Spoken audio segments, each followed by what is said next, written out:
Hey, how's it going everyone? Welcome to another No Man's Sky video. I'm Alex, and in this quick video I'm going to show you how to max out your units and basically hit the limit. It's very easy, anyone can do it.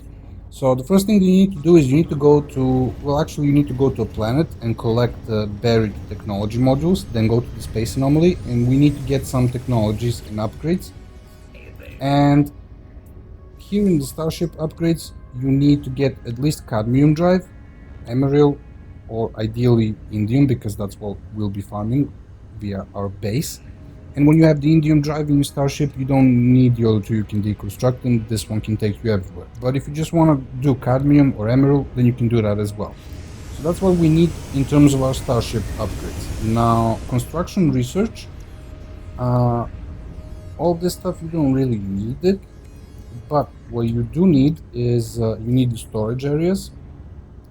Not actually sure where they are. Let me see. Nutrient processor, all this stuff is fine.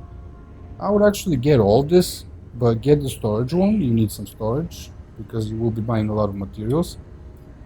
Transport modules, nope. Aquatic designs, decorations, nope. Let me just see what else do we need. So you need the supply depot. You need the mineral extractor, electrical wiring, obviously.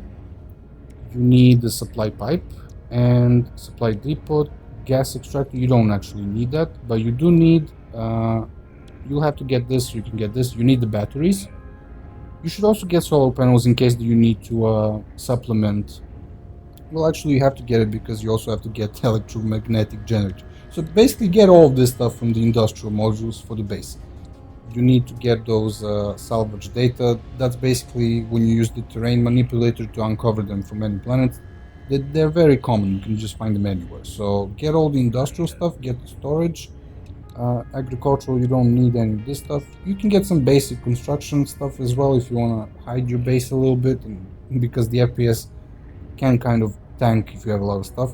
Yeah, you have the storage units here, so get all of these, or at least a couple of them.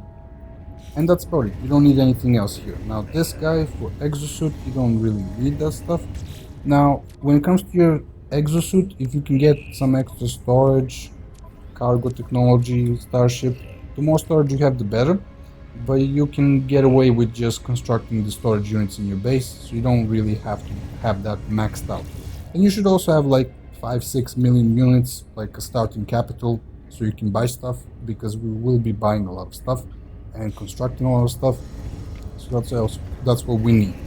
Multi-tool, you actually do need a thing from here. You need those special scanners.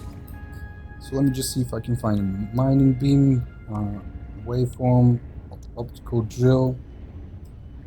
You basically need those extra scanners so that you can detect electromagnetic fields. I'm not really sure where that is. These are the weapons. So these are all the weapons. Plasma launcher, geology cannon, you don't need any of that stuff. Optical drill. This highly efficient mining, nope, you need the survey device. So this will allow you to scan for different types of resources on a planet. So make sure you get that. So mining beam, then go to these ones here. Just get all of this stuff in here. So that's it for the multi-tool. And exocraft, you don't need any of that stuff. Actually, you can have some basic exocraft because you will be traveling on a planet a lot. So if you can get something fast, like the motorcycle, that's pretty cool as well. So those are the technologies and the units that I mentioned. Those are the pre-requirements. Now let's move on to the base area. Alright, so here I am in my farming base, and there's a lot of stuff here, so if you notice my FPS going down, I must apologize because there's really a lot of stuff. You have tons of batteries, I have some solar panels, some rooms, storage areas. Like I said, you can deposit all the materials that you need, that you'll be buying, and just when you're building stuff in your base, it will be used from there. So you don't have to keep keep switching from your starship to your inventory, things like that. Storage silos, and there's a lot more. I'll show you that in a moment. But let's start from the beginning. So up here we have the extractors. When you're on a planet, you go to activated Indian planet, solar system. Go to a planet, and then you need to use the special survey device to scan for hotspots. You need a deep level mineral, and I was lucky to find an S-class one, and that's basically activated indium. And then you also hopefully need like a power one. Now, to get a power one, you might have to actually spend a lot of time searching for like having both of those in proximity. But there's a little trick. When you're building a base, you can actually extend the radius of your base, and that's how I have my electromagnetic ones far away, which I will show you. But basically here we have some foundations and we have a lot of extractors. Yeah, there's quite a few of them. And this method used to work even better before the nerfs, because the latest patch kind of nerfed this. This base used to generate like 500 million of units every 3 hours, so it took me a while to build it. But when you build mineral extractors, I'm not exactly sure what they require. Let me see if I can find it. So, technology, power and industry, industrial mineral extraction. You need some. Yeah, you're gonna need a lot of metal platings and chromatic metal. Chromatic metal you can just get from refining like copper and well, indium as well. So you have your ships or a freighter and you're sending them, they bring you back that stuff. Refine it all into chromatic metal. You need a lot of it, and maybe you can even buy it from the NPCs. I'm not sure. And they require 50 units of power. So, and you also need to like connect them all to each other. So that's going to take a while. That's why I would build like 5-6 of them, then connect them. And connections require some basic materials. You need some ferrite dust and carbon. This is actually to connect to a silo, but you'll figure it out. It's very easy actually. So when you build your mineral extractors, I know it can get really messy, and sometimes they might not look like they're working, but they are, as long as you have enough power. You also need to build a bunch of batteries and a bunch of supply depots. So as you can see, this one is full. I haven't collected it for a while now. And here you can see how many you have, how much units you can get. You can deposit all of that. Some of it can go in the exosuit, like capacity, then starship, and then the rest can go in the freighter, storage containers, like, yeah, there's a lot of stuff. So when I said that it was nerfed, as you can see, it takes about 80 hours to fill it up completely. The extraction rate is this much. Overall storage is this much. Each supply depot gives you, I believe, 1000. So I think I have like 536 constructed.